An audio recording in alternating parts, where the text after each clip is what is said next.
Assalamu alaikum. Dear students, today we are going to learn a very beautiful poem. The name of the title of the poem is If, written by Rudyard Kipling. Before going to start this poem, we will discuss warming up activities because this activity is very important and question can be asked in your paper. In question number one, uh, question number one में इसकी activities जो है पूछी जा सकती है तो we will discuss first on chit chat activity number one यहाँ पर देखिए फॉर्म ग्रुप्स एंड चैट कुछ क्वेश्चंस दिए गए हैं we will discuss on this question and try to find out the answer in mention situation number one how do you react when your parents called you अब यहाँ पे देखिए question पूछा गया है कि how do you react react करना रद्द अमल करना how do you react when your parents is called you is called that means चिल्लाना चीखना स्क्रीमिंग करना डांटना तो जब आपके पेरेंट्स आपको स्कोल्डिंग करते हैं डांटते हैं तो हाउ डू यू रिएक्ट आप किस तरीके से रिएक्ट करते हैं जनरली हम देखेंगे कि if suppose if we did some mistake तो हमें क्या करना पड़ेगा कि खामोशी से सुनते हैं हम और अगर कभी बाज मतलब ऐसा होता है कि we didn't do anything but parents are scolding on us हम पर चीखते हैं चिल्लाते हैं तो वी फील इंसल्टिंग हमें थोड़ा सा बुरा लगता है but in that situation we should not lose our temper हमें हमारा टेम्पर को लॉस नहीं करना चाहिए बल्कि हमें सुनना चाहिए बिकॉज यूं ही पेरेंट्स जो है हमको स्कॉल नहीं करते तो in that situation we will control our anger next जो दिया गया यहाँ पर नेक्स्ट जो क्वेश्चन दिया गया how do you feel when someone insults you अब यहाँ पे बताया गया कि how do you feel when someone insults you अगर आपके फ्रेंड्स के जरिए या एनीबॉडी कोई आपकी इंसल्ट करता है तो हाउ डू यू फील आप कैसा महसूस कर सकते हैं करते हैं जनरली हम देखेंगे कि कोई भी बंदा हो अगर हमारी इंसल्ट करता है वी फील बैड हमें बहुत बुरा लगता है but in that situation we should not react angrily हमें गुस्से से रिएक्ट नहीं करना चाहिए बल्कि हमें we will try to find out the reason why the person and why our friend is doing like this वो क्यों ऐसा कर रहा है we will try to find out we will feel ourselves we will do हमें क्या करना चाहिए कुछ ना कुछ ऐसा रिएक्ट करना चाहिए जिसकी वजह से जो सामने वाला हमारी इंसल्ट कर रहा है उसको भी बुरा ना लगे और हम फाइंड आउट करने की कोशिश करें कि why he is doing like this why she is doing like this तो ये सिचुएशन में भी हमें हमारे गुस्से को कंट्रोल रखना चाहिए this is very important the next one how would you react when you are cheated by your friends how would you react करना as we told I told you that before के रद्द अमल करना तो how do you react when you are cheated by your friends अगर cheated धोखा देना या cheating करना जो हम कहते हैं आमतौर से तो अगर आपका फ्रेंड है कोई और आपके साथ वो चीटिंग कर रहा है तो हाउ डू यू रिएक्ट आप किस तरीके से अपना रिएक्शन दिखाएंगे तो very first we feel very bad के अगर हमारा कोई फ्रेंड है अगर वो टाइटल ऑफ फ्रेंड हमारे साथ लगा हुआ है उसका उस पर्सन का तो we feel very sorry we feel bad कि why he is doing and why she is doing like this why she is cheating with me ये क्यों कर रही है तो और क्यों कर रहा है तो we will try to find out the reason and try to solve the situation why he is doing like this mutual understanding से हम प्रॉब्लम्स को सॉल्व करने की कोशिश करें the last one here mention why is it wrong to make difference among friends who belong to a different class colour और community अब यहाँ पे क्या पूछा गया व्हाई इज इट रॉन्ग ये क्यों गलत है to make a difference among friends दोस्तों के दरमियान जो है डिफरेंशिएट करना किस बुनियाद पर on the basis of caste colour and community colour caste इस बुनियाद पे अगर हम दोस्तों को डिफरेंशिएट करते हैं तो it is not called friendship because friendship is not based on class colour and community अगर ये क्लास कम्युनिटी के ऊपर अगर दोस्त बनाए जाते तो फिर ये मीन्स छुपा रहता है इसके पीछे we can not say that this is true friendship if you want to be a true or if you want to make true friendship so you should avoid all these things because friendship is not based on class color or community दोस्त जो है ऊंचा नीचा, अमीर गरीब और community देखकर बताया नहीं जाता है, बल्कि हमारी जो रूह है वो मिलना चाहिए, म्यूचुअल अंडरस्टैंडिंग होना चाहिए। अगर हमारी सोल, हमारी म्यूचुअल अंडरस्टैंडिंग अगर रिलेट होती है, then we can make friendship not on the basis of class and color. So here the first chit chat part has been discussed and cleared.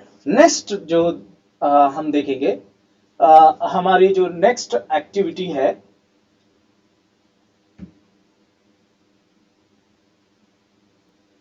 हमने यहाँ पे चिट चैट का first part जो है वो क्लियर किया। नेक्स्ट हमारी जो एक्टिविटी है, we will discuss next one, that is complete the table by providing suitable responses to the given action. अब यहाँ पे नेक्स्ट जो एक्टिविटी दी गई है, पहला जो क्वेश्चन हमने सॉल्व किया, डिस्कस किया, सेम एज इट इज यहाँ पर भी दिया गया है, एक्शन एंड रेस्पॉन्स। मीन्स हमारे साथ अगर कोई एक्शन होते हैं तो हाउ वी कैन रिस्पॉन्ड, हम हाउ किस तरीके से हम रिएक्ट करेंगे। Number one, you are punished by the teacher without any reason. अब sometimes what happen in the school,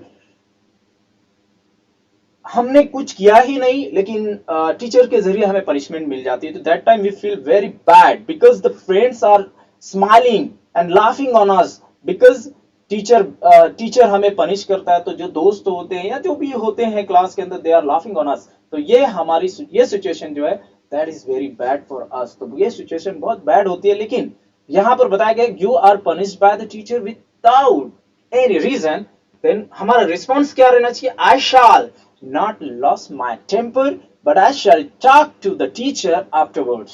So this is the adjustment situation, we can say that हमें अपने गुस्से को काबू रखना चाहिए, टेम्पर को काबू रखना चाहिए Vishal, and after some time जब टीचर का गुस्सा ठंडा हो जाए तो I shall talk to the teacher afterwards, teacher से बात करना चाहिए कि why he and she did like this, आपने कुछ गलती नहीं की है और उन्होंने आपके साथ आपको पनिश किया है। तो we will discuss like this. Number second one, your friends spread rumours about you. Rumours अफवाह जो होती है, गलत बातें फैला देना। अब suppose that you are clear, you are clear and pure, but your friends spread rumors about you about something, तो यहाँ पे भी आपको क्या करना चाहिए, उसका रेस्पॉन्स आपको किस तरीके से देना चाहिए। तो आई शैल, हम यहाँ किस तरीके से लिख सकते हैं, I shall find out the reason why the friends are spreading rumours about me, मेरे ताल्लुक से रूमर्स क्यों फैलाई जा रही है, what is the reason behind it, try to find out the reason why they are doing like this. तो in this situation as a student I shall not lose my temper, but I shall try to find out the reason why my friends and why the friends are spreading rumors about me, why they are spreading wrong things about me. तो ये situation में भी हमारा response जो है, we should not lose our temper and find out the reason. Now next one, someone doubts you.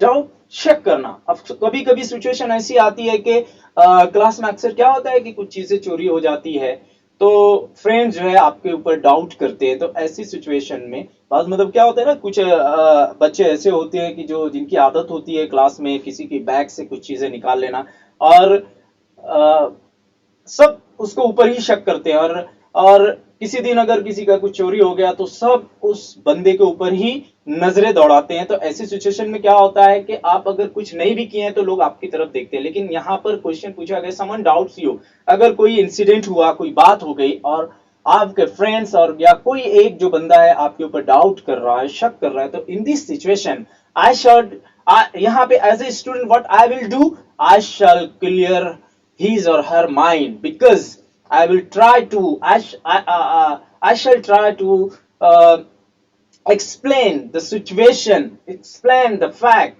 और उसका जो डाउट है उसको क्लियर करने की हम कोशिश करेंगे। The next one, your relative blames you for something। अब यहाँ पे रिलेटिव्स के बारे में बताया गया कि आपके कोई रिश्तेदार है, रिलेटिव्स रिश्तेदार को कहा जाता है, ब्लेम्स करना, इल्जाम लगाना। blames you for something, आपके रिश्तेदार हैं, अगर आपके ऊपर किसी चीज को लेकर, किसी बात को लेकर ब्लेम्स करते हैं, तो what is your response, what will be your response in that situation? As a student what I will do, I shall, and as a student आप किस तरीके से रिएक्ट करेंगे, तो simply I shall try to feel cool, अपने आप को ठंडा रखने की कोशिश करेंगे, and I shall try to convince them, उनको कन्विंस करने की कोशिश करेंगे और उनको बोलेंगे कि why you are blaming on us, on me, आप मेरे ऊपर क्यों ब्लेम कर रहे हो, उनको कन्विंस करने की करेंगे और उनके माइंड को क्लियर करने की कोशिश करेंगे कि why they are doing like this. Now last one, someone hurts you. अब यहाँ पे इससे पहले भी ये क्वेश्चन डिस्कस हुआ पहले के चिट चैट में, समवन हर्ट्स यू मतलब आपको हर्ट करना, तकलीफ पहुंचाना। अगर कोई बंदा है या कोई दोस्त है आपका, आपको हर्ट करता है, आपके साथ कुछ ऐसी बदतमीजी करता है जिसकी वजह से आपको बहुत दुख पहुंचा, तो ये सिचुएशन में आप क्या करेंगे? आ, हम क्या करेंगे? I shall try to leave that person, हम उस शख्स को छोड़ देंगे क्योंकि वो उसने हमारा दिल दुखाया है, एंड ऐसे लोगों के साथ जो हमारी इंसल्ट करता है, हमको हर्ट करता है, ऐसे लोगों से हम रिलेशन नहीं मेंटेन करेंगे बल्कि हम उनसे दूर हो जाएंगे। तो this is the response. Different person has different mind, different person has different response. May be कुछ लोगों को बहुत ही ज्यादा जल्दी गुस्सा आ जाता है, तो वही चीज यहाँ पे बताई गई, we should not lose our temper, हमें अपने गुस्से को खोना नहीं चाहिए, काबू में रखना चाहिए। इससे क्या होता है? सिचुएशन मेंटेन रहती है, सिचुएशन खराब होने नहीं पाती है। अब यहाँ पे हम नेक्स्ट जो है स्लाइड देखेंगे। नेक्स्ट एक्टिविटी यहाँ पे दिए गए, complete the sentences meaningfully and share them with the class. अब यहाँ पे जो एक्टिविटी दी गई है, यहाँ पे देखिए कंडीशनल सेंटेंस दिया गया है, क्योंकि अगर आप फोकस करेंगे, if you will focus on the title of the poem, तो वो इफ दिया गया, अगर इट इज कंडीशनल सेंटेंस है कि अगर आप ऐसा करते हो तो उसका रिस्पॉन्स ऐसा होता है। तो ये पोएम जो है टोटली एडवाइस के ऊपर डिपेंड है और डिस्कस की गई है। हम आगे जब पोएम स्टार्ट करेंगे तो we will discuss on this topic. तो यार आपको देखना है कि कंडीशनल सेंटेंस दिया गया है, इसको क्लाउज भी कहा जाता है। ग्रामर सेंस के अंदर, ग्रामर के अंदर क्लाउज कहा जाता है, सबऑर्डिनेट क्लाउज और मेन क्लाउज। जैसे यहाँ पे दिया गया है, if you read books you will gain knowledge. अभी आप पता है कि if you read books you will gain knowledge, अगर आप बुक्स पढ़ते हो तो आपकी नॉलेज में इजाफा होगा। कंडीशन सेंटेंस है, अगर आप ऐसा करते हो तो फ्यूचर में उसका रिएक्शन इस तरीके से होगा। तो यहाँ पर जो पहला पार्ट होता है वो प्रेजेंट में होता है और उसका जो रिएक्शन वो फ्यूचर में जाता है। तो वही चीज यहाँ पे दी गई, if you read books you will gain knowledge, अगर आप किताबें पढ़ते हो तो आपको आपकी मालूमात में इजाफा होगा। लिसन माय सेंटेंस, होगा फ्यूचर एक्शन होता है। नेक्स्ट यहाँ पे कुछ एक्टिविटीज दी गई है, हम उसको करेंगे। Number second, if you do exercise daily then dash dash. अब यहाँ पर ब्लैंक छोड़ दिया गया, if you do exercise daily, आप अगर रोजाना एक्सरसाइज करेंगे, जनरली हम सोचेंगे कि क्या आ सकता है, तो अगर हम डेली एक्सरसाइज करेंगे तो हम अपने आप को फिट रख सकते हैं। तो हम यहाँ पर लिख सकते हैं कि if you do exercise daily we will fit our body, we will make our body healthy. इस तरीके से हम जो है इसको कंप्लीट करेंगे। Now next, if dash dash you will pass the exam. अब यहाँ पर जो मेन क्लॉज है ऑलरेडी मेंशन किया गया, सबऑर्डिनेट क्लॉज जो है छोड़ दिया गया, तो हम यहाँ पे अकॉर्डिंग टू द रिस्पॉन्स जो है यहाँ पे सेंटेंस को कंप्लीट करेंगे। यहाँ पे दिया गया है कि you if dash dash you will pass the exam. अब कॉमन सेंस की बात है, एग्जाम पास करने के लिए हमें क्या करना पड़ेगा? स्टडी हार्ड करना पड़ेगी। तो यहाँ पे हम लिखेंगे if we study hard, if you study hard you will pass the exam. इस तरीके से ये सेंटेंस कंप्लीट होगा, if you study hard you will pass the exam. Next one, अब यहाँ पे दोनों सबऑर्डिनेट क्लॉज और मेन क्लॉज दोनों को छोड़ दिया गया, मींस हमें यहाँ पे सिचुएशन क्रिएट करना है और उसका रेस्पॉन्स भी बनाना है। जैसे if I respect others, suppose अगर हम सेंटेंस बोलते हैं कि इफ आई रेस्पेक्ट अदर्स, तो उसका रिस्पॉन्स क्या हो जाएगा?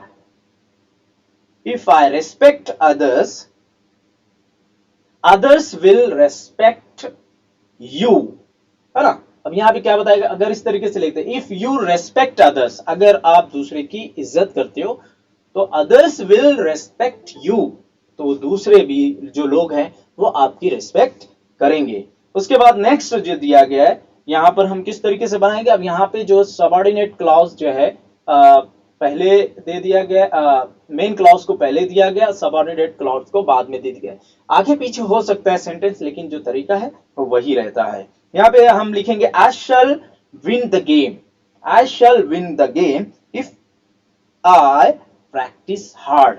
हम इस तरीके भी सेंटेंस बना सकते हैं, if I shall win the game if I practice hard, अगर मैं प्रैक्टिस बहुत हार्ड करूंगा तो मैच को मैं जीत जाऊंगा। इस तरीके से ये कंडीशनल सेंटेंस को चिट-चैट एक्टिविटी में, वार्मिंग अप एक्टिविटी में दिया गया है। नेक्स्ट एक्टिविटी यहां पर हम देखते हैं, classify the following into weakness and strength.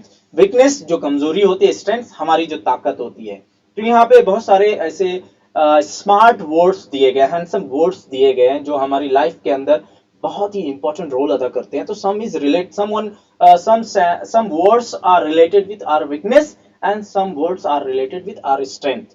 This is depend upon our situation, our condition, our thoughts के ऊपर हमारे डिपेंड रहता है कि कौन सा वर्ड्स जो है हमारे साथ आता है और वो हमारी वीकनेस बनता है कि स्ट्रेंथ बनता है। तो यहाँ पे बहुत सारे वर्ड है, fear, confidence, clarity, confusion, worry, courage, cowardice, compassion, bravery, hesitation, punctuality, laziness, anger, faith, patience, ambition, generosity, impatience, cheerfulness, tolerance, arrogance and aggressiveness। ये सारे वर्ड्स हैं। अब हमें क्या करना है, हमारी स्ट्रेंथ और वीकनेस के हिसाब से हमें इसको डिवाइड करना है। तो यहाँ पे देखेंगे, मैं इसको ऑलरेडी किया हूं यहाँ पर। ये जो वीकनेसेस है, तो वीकनेस क्या होती है इंसान के अंदर, फियर अगर इंसान के अंदर डर है किसी चीज को, suppose if you want to do something extraordinary to others, लेकिन आपके अंदर अगर फियर है तो you can not do this things. आपको सबसे पहले you should kill that fear, then only you can get the success. तो ये फियर जो है आपकी वीकनेस हो जाएगी। कंफ्यूजन, इंसान अक्सर जो है कंफ्यूज होता है, तजुजुम में रहता है, तो वो भी उसकी वीकनेस आएगी। वरी, हमेशा जो है फिक्रमंद रहना।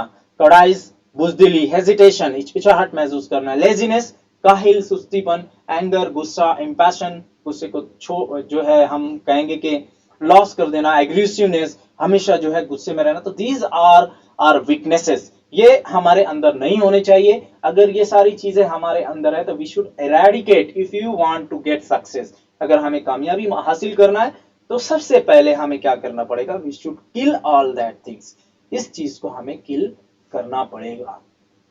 स्ट्रेंथ की तरफ आते हैं, तो this is the good words for us, ये हमारे अंदर है तो we can easily get the success. Confidence, हौसला होना चाहिए। क्लैरिटी, बिल्कुल क्लैरिटी, यानी हमारा जो पर्सनालिटी है, it should be very much clear, यानी उसके अंदर डाउट नहीं होने चाहिए। करेज, हिम्मत होना चाहिए। कंपैशन, किसी भी चीज को लेकर हमारे अंदर एक अजीब सा जज्बा होना चाहिए। ब्रेवरी, बहादुर होना चाहिए। Punctuality, this is very important word. Punctuality अगर हमारे अंदर नहीं है तो we can not get success. अगर हम कामयाबी कैसे भी हासिल भी कर लेते हैं तो वो मजा नहीं आएगा जो एक्चुअल में पंक्चुअलिटी के साथ आता है। तो हमें हमेशा जो है पंक्चुअल रहना चाहिए विद टाइम के साथ। फेथ, हमारा अकीदा, हमारे ऊपर खुद के ऊपर हमारा फेथ होना चाहिए। पैसेंस होना चाहिए, बर्दाश्त करने की ताकत होनी चाहिए। बाज़ मर्तबा क्या होता है ना, कुछ लोग जो है थोड़ा सा ट्रबल सिचुएशन आती है तो अपना पैशंस को खो देते हैं एंड वो हिम्मत हार जाते हैं, हम कहेंगे। एम्बिशन होना चाहिए, इंसान की लाइफ में एम्बिशन होना चाहिए। Without ambition life is totally useless.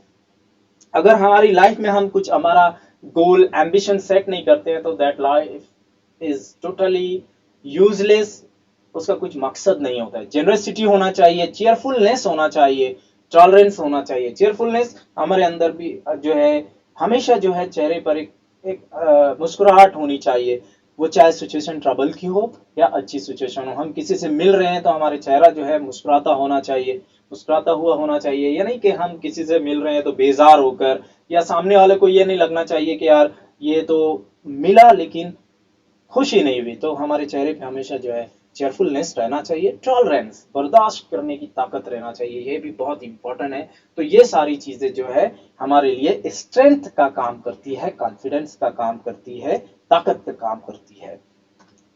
Next, अब हम आते हैं हमारी एक्चुअल पोएम की तरफ। अभी तो हमने वार्मिंग अप एक्टिविटीज के ऊपर डिस्कस किया और that activities is important, that's why I discussed here, because question number 1 के अंदर ये जो है ये सारी एक्टिविटीज पूछी जाती है, तो can be ask in your final exam. तो इसीलिए हमने यहाँ पे डिस्कस किया, इसको अवॉइड नहीं किया जा सकता है ना। हम यहाँ पर देखते हैं कि हमारी पोएम जो है, इफ जो पोएम है which was written by Rudyard Kipling की के जरिए लिखी गई है। हम before going to start this poem we will discuss the about author, author के बारे में थोड़ा सा डिस्कस कर लेते हैं। यहाँ पे देखिए जो बताया गया है कि रुडयार्ड किपलिंग 1865 टू 1936, यानी 1865 से पैदाइश हुई और 1936 में इसकी डेथ हुई। Rudyard Kipling was an English journalist. ये बंदा जो है एक इंग्लिश जर्नलिस्ट था। जर्नलिस्ट जो न्यूज में काम करते हैं, पेपर में काम करते हैं, टीवी पर न्यूज एंकरिंग करते हैं, वो जर्नलिज्म करते हैं, तो तभी उनकी जॉब लगती है, तो उनको जर्नलिस्ट कहा जाता है। जैसे कोई बीएड डीएड करने के बाद टीचर का टैग मिलता है, जर्नलिज्म करने के बाद उसको जर्नलिस्ट कहा जाता है। तो शॉर्ट स्टोरी राइटर, और ये जो है शॉर्ट स्टोरी राइटर भी था, एक शॉर्ट स्टोरी राइटर था, स्टोरी भी लिखता था short, and poet and novelist. और ये क्या था, पोएट भी था और नॉवेलिस्ट। यहाँ पर दोनों क्वालिटी जो है रुडयार्ड किपलिंग के अंदर थी, वो पोएट भी था, नॉवेलिस्ट भी था। अब यहाँ पर Kipling was one of the most popular writers in the United Kingdom. He was related to United Kingdom and most popular writers, बहुत ही फेमस राइटर था यूनाइटेड किंगडम के अंदर, in both prose and verse. अब यहाँ पे देखिए clear किया गया कि प्रोज एंड वर्स दोनों के अंदर बहुत ही पॉपुलर था यूनाइटेड किंगडम में।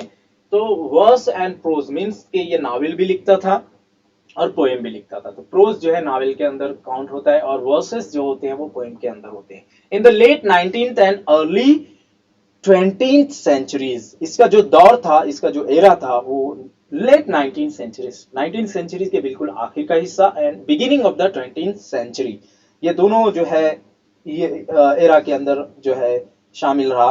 ही was awarded the Nobel prize for literature in 1907 के अंदर इसको नोबेल प्राइज दिया गया। एट द एज ऑफ 42, सिर्फ 42 एज के अंदर इसको नोबेल प्राइज मिल गया and that was very great journey. ये बहुत ही बड़ी बात है कि 42 एज के अंदर नोबेल प्राइज मिल गया। He was the first writer write in English to receive the prize. और सबसे इंपॉर्टेंट चीज क्या थी कि he was the first writer, English literature के अंदर ये पहला राइटर है जिसको 1907 के अंदर Nobel prize at the age of 42 के अंदर दिया गया। That is great honour, that was great honour for Rudyard Kipling. This poem deals with advice given by the father to his son. अब यहाँ पे जो लास्ट लाइन बताई गई है, इस लाइन के अंदर पूरी समरी ऑफ द पोएम यहाँ पे बता दी गई है कि this poem deals with advice, based on advice, नसीहतों के ऊपर जो है वो डिपेंड है। कैसी नसीहत?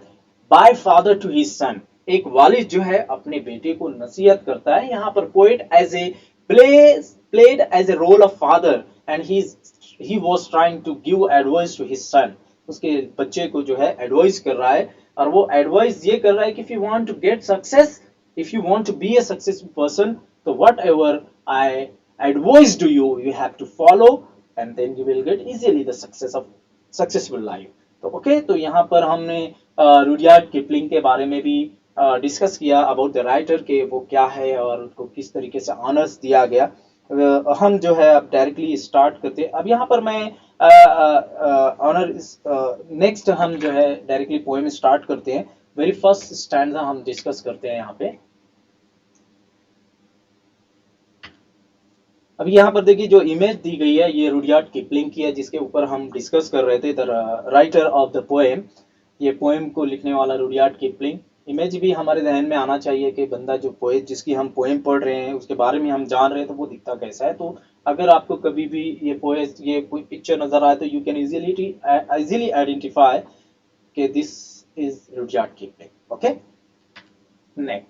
अब यहाँ पे जैसा कि मैंने बताया कि जो last line about the writer के इंट्रोडक्शन में दी गई कि this poem deals with advice given by the son. यहाँ पर जो है रुडयार्ड किपलिंग ने जो है अपने एज ए फादर एक जो कैरेक्टर प्ले किया है, अपने बच्चे को एडवाइस करते हुए for successful life. The keys उन्होंने बताया है कि how you can get the success. तो इससे हम थोड़ा सा एनालाइज कर सकते हैं। उसके बाद हम डायरेक्टली हमारे फर्स्ट स्टैंजा पर आते हैं जो पोएम का यहाँ से बिगिन होती है। तो हम देखते हैं। तो pay your attention to the topic. If you can keep your head when all about you are losing theirs and blaming it on you, If you can trust yourself when all men doubt you, but make allowance for their doubting too. If you can wait and not be tired by waiting or being lied about, don't deal in lies. Or being hated, don't give way to hating. And yet, don't look too good, not talk too wise. अब look at the first stanza. First stanza के अंदर Rudyard Kipling ने जो explanation दिया है हम उसके ऊपर डिस्कस करते हैं. If you can keep your head when all about you. अब यहाँ पे कीप योर हेड का मतलब होता है कि हमें अपने गुस्से पर काबू पाना चाहिए. If you can keep your head, अगर आप अपने गुस्से पर काबू पाते हो, when all about you are losing this and blaming it on you, अगर तमाम ही लोग आपके ऊपर ब्लेमिंग कर रहे हैं, इल्जामात लगा रहे हैं, losing this and blaming it on you, आपके ऊपर गुस्सा कर रहे हैं, आपके ऊपर इल्जामात लगा रहे हैं, तो इस सिचुएशन में if you will control your anger, if you will control your temper, if you will tolerate, तो इस सिचुएशन में क्या हो जाएगा कि आपके ऊपर जब अगर कोई ब्लेमिंग कर रहा है तो आपको क्या करना है. यहाँ पर रुडियार्ड किपलिंग अपने बेटे को नसीहत कर रहे हैं कि अगर लाइफ में कभी ऐसी सिचुएशन आ जाए कि हर कोई आपके अपोज में स्टैंड हो गया है, आपके ऊपर ब्लेमिंग कर रहा है, तो आपको क्या करना चाहिए. You should not loss your temper, you should not loss your anger. आपको अपने गुस्से पर काबू पाना है, गुस्से से जो है एग्रेसिवनेस नहीं होना है. कीप योर हेड, आपको अपने गुस्से पर काबू पाना है. If you can trust your self when all men doubt you. अब यहाँ पे क्या बताया, here a very good line and very good sentence mentioned that if you can trust yourself, the main and the most important thing is that we should trust ourselves. हमें अपने ऊपर भरोसा होना चाहिए. नेक्स्ट पर्सन जो हमारे सामने standing है, जो अपोज में है, वो जो भी कह रहा है हमें उसकी परवाह नहीं करना चाहिए, बल्कि we should trust ourselves. Okay, whatever the person they are telling about me, they are blaming, they are spreading rumors about me, I don't care because I am right. आपको ये सोचना चाहिए मैं सही हूं, that is enough. आपको अपने ऊपर ट्रस्ट होना चाहिए. You should not imbalance, आपको imbalance नहीं होना चाहिए कि यार ये जो बोल रहा है वो सही बोल रहा है कि क्या मैं तो नहीं गलत हूं. No, you should trust. यहाँ पे पोएट कह रहा है कि if you can trust yourself, अगर आप अपने ऊपर भरोसा रखते हो, when all men doubt you, doubt शक करना, हर कोई आपके ऊपर ब्लेम कर रहा है, शक कर रहा है, तो आपको अपने ऊपर भरोसा रहना चाहिए. This is important, but make allowance for their doubting too. अब यहाँ पर ये नहीं कि ओवर कॉन्फिडेंस हो जाना. बात मतलब क्या होता है ना कि हम ओवर कॉन्फिडेंस में चले जाते हैं, अरे यार मैं तो बिल्कुल सही हूँ, ये जो बोल रहे हैं ये सारे लोग गलत बोल रहे हैं, मैं सही हूँ, मेरा कोई कुछ नहीं कर सकता. This is not good. अब यहाँ पे पोएट ये कह रहा है कि आपको अपने ऊपर ट्रस्ट करना है, अपने गुस्से पे कंट्रोल करना है, इसके साथ साथ make allowance for their doubting too. आपको इसके ऊपर भी एनालाइज करना है. You should introspect yourself कि why they are doing like this. ये ऐसे ही तो कोई नहीं बोलता है, कुछ ना कुछ तो रीजन होगा. Something is behind the curtain. इस मंजर के पीछे कुछ ना कुछ सीक्रेट जरूर होगा. तो we should know or we should give the importance of their doubting. उनके शक को भी इंपॉर्टेंस देना चाहिए कि why they are doing, और हमें अपने आप को इंट्रोस्पेक्ट करना चाहिए. We should analyse ourself why they are doing like this. हमें ये क्यों ऐसे कर रहे हैं, हमें उसको भी कंसीडर करना चाहिए. ये नहीं कि बस मुझे भरोसा है और मैं ऐसा कर ही नहीं सकता, ये सब गलत बोल रहे हैं. ओके, ये सब सही है, आपको कॉन्फिडेंट है, आप अपने ऊपर भरोसा रख रहे हैं, लेकिन आपको दूसरे पहलू से भी सोचना पड़ेगा कि why they are doing this, ये ऐसा क्यों कर रहे हैं. ओके, नेक्स्ट देखेंगे. If you can wait and not be tired by waiting. अब यहाँ पे पोएट कर रहा है if you can wait and not be tired by waiting. अगर आपके अंदर सब्र करने की, वेट करने की ताकत है, और and not be tired by waiting, आप इंतजार करने से थक नहीं रहे हैं, टायर्ड नहीं रहे. टायर्ड का मतलब थकना. अब देखिए किसी भी बात का, किसी भी चीज का वेट करना बहुत डिफिकल्ट होता है. हम अगर किसी का वेट करते हैं तो ऐसा लगता है कि टाइम जो है रुक गया है और टाइम कट ही नहीं रहा है. तो कोई भी चीज ऐसे ही नहीं मिल सकती है या सक्सेस ऐसे ही नहीं हासिल हो जाता है, हमें उसके लिए सब्र करना पड़ता है, क्योंकि सब्र करने से ही चीजें क्लियर और सही तरीके से हासिल होती है। तो इफ यू कैन वेट, अगर आप वेट कर सकते हो, and not be tired by waiting, waiting करने से अगर थकते नहीं हो, और being lied about, don't deal in lies. अब नेक्स्ट यहाँ पे क्या बताया कि अगर आपको इंतजार करना, यानी आप इंतजार करने से थकिए नहीं, है ना, आप अगर आप इंतजार कर सकते हो तो उसको अपने ऊपर बोझ मत बनाइए। और बीइंग लाइड अबाउट, जो लोग झूठ बोल रहे हैं, डोंट डील इन लाइज, यानी आपके ताल्लुक से अगर कोई झूठ बोल रहा है या आपके सामने कोई झूठ बोल रहा है, गलत बातें कर रहा है, तो डोंट डील इन लाइज, आप भी उनके बारे में जो गलत बातें ना फैलाइए। अक्सर क्या होता है ना कि इंसान गुस्से से अपना टेम्पर को लॉस कर देता है, और कोई बंदा या कोई फ्रेंड या कोई हमारा जानने वाला अगर हमारे ताल्लुक से गलत बातें फैला रहा है, रूमर्स फैला रहा है, तो हम क्या करते हैं, अरे उसने ऐसा कहा, अब मैं इसको छोड़ूंगा नहीं, और उसके पीछे भी गलत बातें फैलाना शुरू कर देते। तो फिर we can not differentiate between you and your friend, because आपके दोस्त ने गलत किया तो आपने भी उसके साथ वैसे ही किया। तो we should not do like this, हमें ऐसा नहीं करना चाहिए। कोई अगर हमारे ताल्लुक से गलत बातें फैला रहा है तो हमें उनके जैसा नहीं बनना है, बल्कि हमें सब्र करना है। वी शुड पैशंस, हमारे ऊपर, अपने ऊपर आपको जो है काबू रखना है कि ओके ठीक है, इन्होंने जो बातें फैलाई, जब वक्त आएगा, when the time will ripe, then we will show that कि what will be the fact. जब टाइम आएगा तो आप हकीकत को उनके सामने रख सकते हैं। लेकिन आप गुस्से से रिएक्ट करेंगे तो फिर क्या होगा, लोगों को डाउट होगा कि आपने जो है यू डिड समथिंग रॉन्ग, इसीलिए ये आपके ऊपर, आपके ताल्लुक से बातें गलत फैला रहा है। तो आपको अपने गुस्से पे कंट्रोल करना है। और being hated, don't give way to hating. कभी कभी लाइफ में ऐसा टाइम आता है कि हमारे फ्रेंड्स या हमारे कुछ पहचान वाले रिलेटिव्स हमसे नफरत करने लगते हैं, don't give way to hating. लेकिन आपको उनके साथ वैसा ही बिहेव नहीं करना है। जैसे ऊपर बताया गया, कोई झूठ बोल रहा है तो आपको भी झूठ बोलना है, नो। अगर कोई आपसे नफरत कर रहा है तो आपको उसके साथ मोहब्बत से पेश आना चाहिए। आपको गुस्से से बात कर रहा है, आपको अच्छे से बात करना चाहिए। आपको ब्लेम कर रहा है, आपको सब्र करना चाहिए। कोई झूठ बातें फैला रहा है, आपको सब्र करना चाहिए। अगर कोई आपसे नफरत करता है तो आप उसको मुस्कुराकर बात करो, गुस्से से बात कर रहे हैं, हंसकर बात करो। तो इससे क्या होगा, सामने वाले को शर्मिंदगी, कभी ना कभी उसको शर्मिंदगी और शर्म महसूस तो होगी कि यार मैं इसकी इंसल्ट करता हूं, but he is trying to behave with a good manner with us. ये हमारे साथ इतनी अच्छे से बात कर रहे, तो कभी ना कभी उसको एहसास तो जरूर होगा। बट हमारा बिहेवियर भी पॉजिटिव होना चाहिए। कोई नफरत करता है तो उसके साथ, कोई हमसे नफरत कर रहा है तो उससे भी नफरत करो, this is not good way. ये एक अच्छी पर्सनालिटी की सिंबल नहीं है। और एक सक्सेसफुल पर्सन के अंदर अगर ये एबिलिटी है तो वो कभी भी सक्सेस नहीं हासिल कर सकता। Remember this one, that is why poet said that, और being lied about, don't deal in lies, और being hated, don't give way to hating. Next line, and ये don't look too good, not talk too wise. अब यहाँ पर जो बात बताई गई है, देखिए अच्छी बातें के साथ एक नेगेटिव चीज जो हमारे अंदर पैदा होती है उसको भी यहाँ पर रुडियर्ड किपलिंग ने वाजे किया है। कि यहाँ पे बताया कि ओके ठीक है, आपसे कोई नफरत कर रहा है तो आप उसके साथ बहुत अच्छे से पेश आना है। लेकिन यहाँ पे क्या बताया, ये डोंट लुक टू गुड, किसी भी शख्स के सामने बहुत अच्छा अपने आप को जो है साबित करने की कोशिश मत करो। यानी कुछ लोग होते हैं ना, अपने आप को किसी के सामने अच्छा बनाने के लिए मीठी मीठी बातें करते हैं, झूठी बातें करते हैं, झूठी तारीफें करते हैं, ताकि सामने वाले को लगे कि यार ये तो मेरा बहुत चाहने वाला है, ये मेरा बहुत खैरख्वाह है।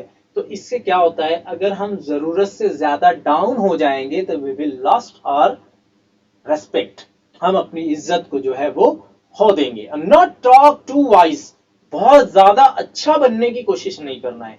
Whatever you are you have to show, whatever you are you have to show, means कि आप जैसे हैं आप वैसे ही पेश आओ।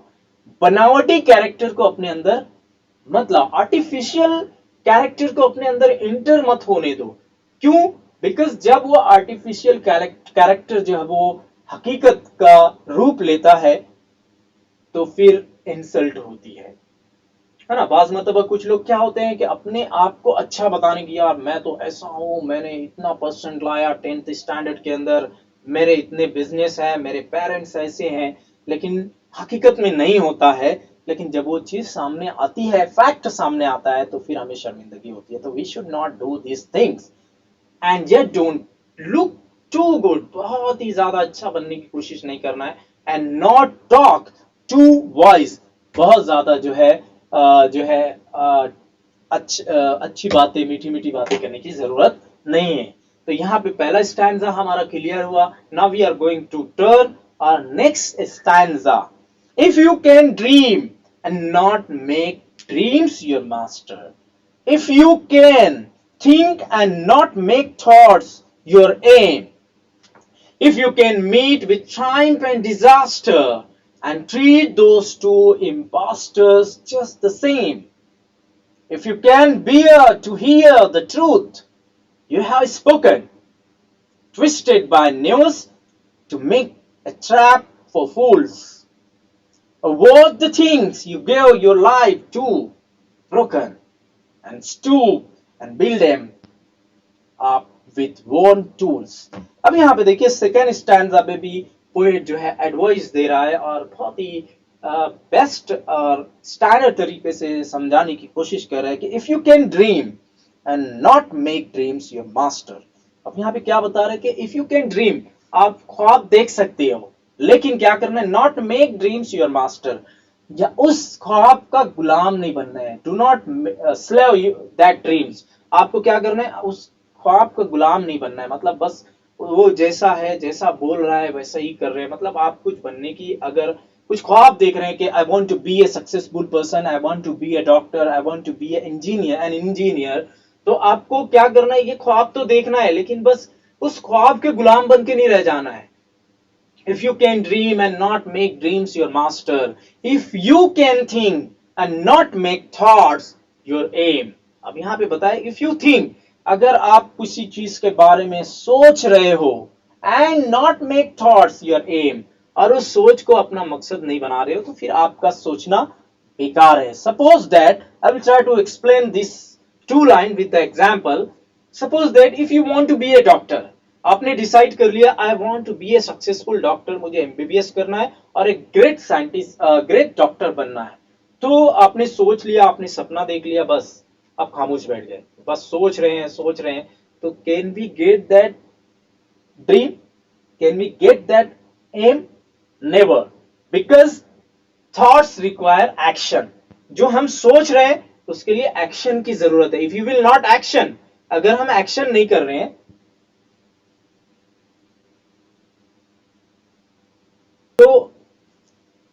तो यहां पर जो बताया गया, if you can dream and not make dreams your master, if you can think and not make thoughts your aim. तो आप जब अगर किसी चीज के बारे में सोच रहे हैं, डॉक्टर बनने के बारे में सोच रहे हैं, तो उसके लिए मेहनत करना पड़ेगी, हाई परसेंट लाना पड़ेगा, स्टडी हार्ड करना पड़ेगी, एडमिशन लेना पड़ेगा, then you will become the doctor, otherwise no. अब यहां पे नेक्स्ट लाइन देखते हैं, if you can meet with triumph and disaster, अगर if you can meet with triumph and disaster and treat those two imposters just the same। अब यहां पे क्या बता रहा है कि आपको ट्रायम्फ, फतेह हासिल होती है, विक्ट्री हासिल होती है ना। If you can meet with triumph and disaster, disaster यहाँ पे फेलियर, अगर आप कोई काम करने जा रहे हैं उसमें कभी कभी क्या होता है, विक्ट्री हासिल होती है, कभी कभी फेलियर होता है, डिजास्टर हो जाता है। तो हमें क्या करना चाहिए, ये दोनों इम्पोस्टर्स यहाँ पर जो बताया गया है, इम्पोस्टर का मीनिंग यहाँ पे दिया गया है दगाबाज, धोखेबाज जिसको कहेंगे। तो ये फतेह हासिल होना और फेलियर होना दोनों हमारे लिए धोखेबाज बन सकते हैं। किस तरीके से बन सकते हैं, अगर सपोज दैट हमें सक्सेस हासिल हुआ तो हम ओवर कॉन्फिडेंस हो जाते हैं, यार मैं तो हासिल कर लिया, अचीवमेंट हो गया, तो ओवर कॉन्फिडेंस हो जाते हैं। और कभी कभी फेलियर हो जाता है तो हम अपने कॉन्फिडेंस को लॉस कर देते हैं और हम ये सोचते हैं कि यार हम अब कभी भी कामयाबी हासिल नहीं कर सकते। तो हमें दोनों के साथ सही और इक्वल ट्रीटमेंट करना पड़ेगा। And treat those two impostors just the same, दोनों के साथ एक जैसा सलूक रखना पड़ेगा। If you can bear to hear the truth you have spoken, twisted by news to make a trap for fools। अब यहाँ पे क्या बताया, आपने जो बात बताई है तो उस सच्चाई को बर्दाश्त करने की, if you can bear to hear, आपको वो सच्चाई को बर्दाश्त करने की ताकत अपने अंदर रखना चाहिए। Whatever fact you have spoken in the past and that fact twisted by news, जो बदमाश लोग हैं उस बात को तोड़ मड़ोड़ कर, बिल्कुल चेंजेस करके लोगों के सामने रख रहे हैं, किस लिए, to make a trap, trap का मतलब जाल बिछाना, फॉर फूल्स, बेवकूफ बनाने के लिए। आपकी बात को अगर तोड़ मड़ोड़ के पेश किया जा रहा है तो आपके अंदर बर्दाश्त करने की ताकत होनी चाहिए, उस सच बात को बर्दाश्त करने की ताकत होनी चाहिए। और what the things you give your life to broken, अब यहां पे क्या बताया कि आपने कामयाबी हासिल करने के लिए एक एम्पायर खड़ा किया, एक बहुत ही सक्सेसफुल लाइफ और सक्सेसफुल पर्सन बन गए, लेकिन वो आपकी नजरों के सामने टूटता हुआ नजर आ रहा है, टूट गया, बिखर गया। यानी आपने बहुत बड़ा एम्पायर खड़ा किया, सक्सेस हासिल कर ली, और अचानक कुछ सिचुएशन आई कि वो सारी कामयाबी, वो एम्पायर आपके सामने, नजरों के सामने टूट गया।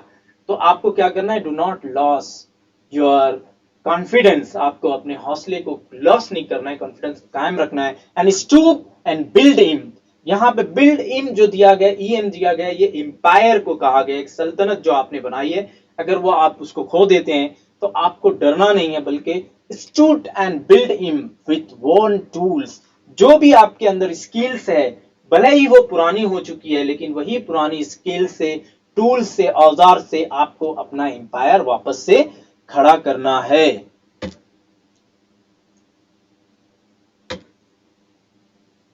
अब नेक्स्ट देखेंगे, लास्ट स्टैंजा यहाँ पे दिया गया है, if you can talk with crowds and keep your virtue. अब यहाँ पे बताया गया कि आप कामयाबी हासिल कर लिए, अब आप क्राउड के दरमियान, जो भीड़ है, बहुत सारे लोग आपके पास जमा हैं और आपको उनसे बात करना है, तो आपको क्या करना है कि बिल्कुल सेम तरीके से बात करना है। If you can talk with crowds and keep your virtue, virtue अपने अंदर जो वैल्यूज है, जो बात करने का सही तरीका है, वो कायम रखना है। अगर आपके सामने बहुत सारे लोग आ गए तो आपके अंदर कॉन्फिडेंस होना चाहिए, बल्कि और कॉन्फिडेंस नहीं होना चाहिए कि यार मैं फेमस हो गया, तो उन लोगों से, वो भीड़ से बिल्कुल मोहब्बत से और अपने अखलाक से पेश, अच्छे अखलाक से पेश आना चाहिए। और walk with Kings not loss the common touch, अगर आप सपोज दैट बादशाह के साथ चल रहे हो, यानी आप कामयाबी हासिल कर लिए, बड़े बड़े लोगों के साथ आपका उठना बैठना हो गया, तो आपको क्या करना चाहिए, nor loss the common touch. Common touch, आम लोग जो आपके दोस्त हैं,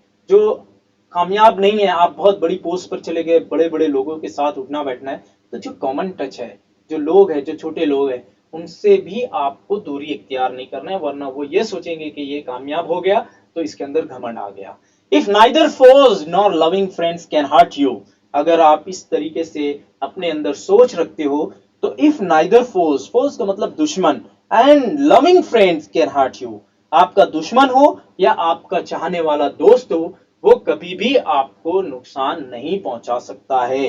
if all man count with you but none too much, आपको बहुत बढ़ावा दिया जा रहा है, बहुत इज्जत दी जा रही है, लेकिन ये इज्जत लोगों से, यानी बहुत ज्यादा ओवर नहीं होनी चाहिए। If you can fill the unforgiving minutes, अब यहाँ पे लास्ट 4 लाइन बहुत इंपॉर्टेंट है, if you can fill the unforgiving minutes, अगर आपका एक एक मिनट, अगर आप उसको इंपॉर्टेंट देते हो, तो उसको सही तरीके से यूटिलाइज करते हो, वे 60 seconds worth of distance run, क्योंकि 1 मिनट के अंदर सिर्फ वो 1 मिनट नहीं होता है, बल्कि उसके अंदर 60 सेकेंड्स भी होते हैं, वर्थ ऑफ डिस्टेंस रन।